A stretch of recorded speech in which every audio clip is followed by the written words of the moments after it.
Right now it's 7 minutes after. 5 years ago today, we lost a very special talent, John Belushi, and Chantal helps us remember this very gifted comedian. Chantal? Good morning, Joan, and good morning to you, America.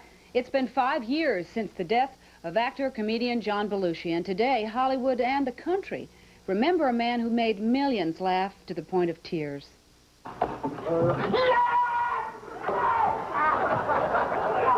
John Belushi rose to national fame on Saturday Night Live, establishing a huge cult following with his outrageous humor.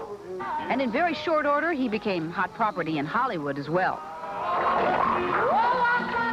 But soon, it would become known Belushi had a drug problem that was out of control.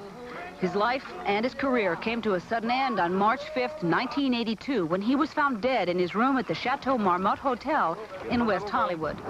A woman named Kathy Evelyn Smith arrived at the scene in Belushi's car. She was questioned and then released.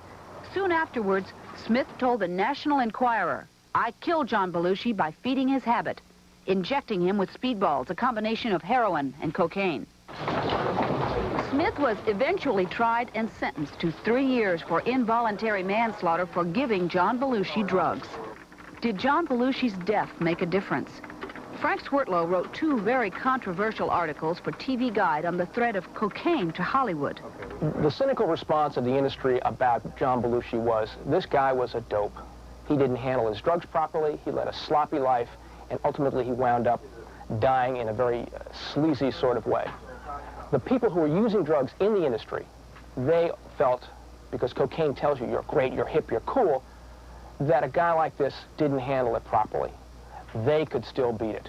So I don't think that his death to the industry user, meant very much at all. People are still using the drug. They're much more secretive, the drugs are much more available, and it's still a big problem.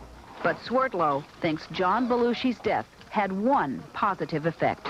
Now it's okay for a public person, a star, to come out and say that they have a drug problem.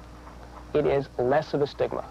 After his death, many celebrities took to the airwaves with their own message of warning. Drugs aren't cool. Get hip. Say no to drugs. John Belushi's death scarred this community and far beyond in a way that will never be forgotten.